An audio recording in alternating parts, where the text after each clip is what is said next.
ត្រាជួបវាសនាស្នេហាបោកប្រាំងតាមពិតមនុស្សល្អល្អនៅសល់ច្រើនណាស់ម្ដេចក៏កម្មក្រាំង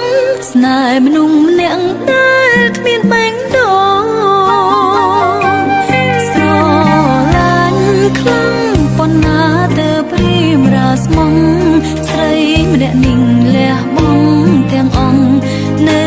តែប្រុងបងមើលរំលងតើទុកស្នេហ៍ជាអ្វីស្រដៃប្រាប់ផងធ្វើបាបស្រីប៉ុន្មានដងទើបបានបងឈប់សា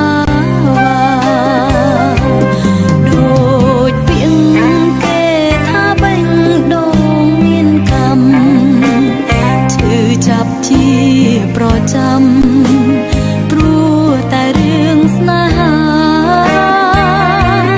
មនុស្សស្មង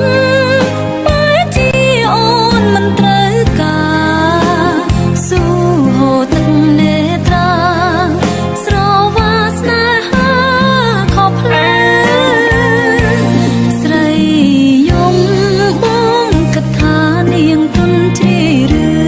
ចង់មនុស្សប្រុងធ្វើឲ្យនាងឈឺគេគឺជាមនុស្សបែបណាទៅស្នេហា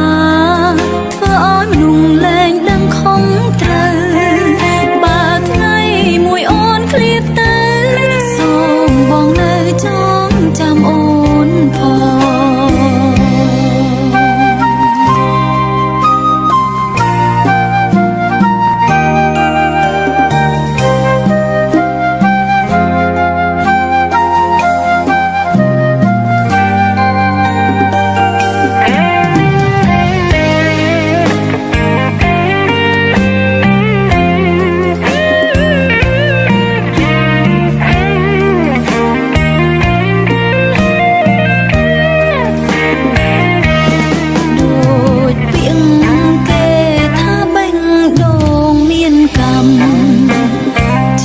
ចាប់ជាប្រចាំព្រោះតែរឿងស្នេហាមនុស្សស្មងបែរជា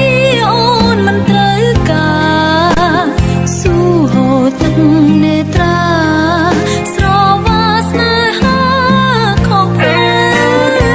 វស្រីយំបងគិតថានាងទុនជ្រាយឬចង់មនុស្សប្រុងធ្វើឲ្យនាងឈឺគេគឺជាមនុស្សបែបណាទៅ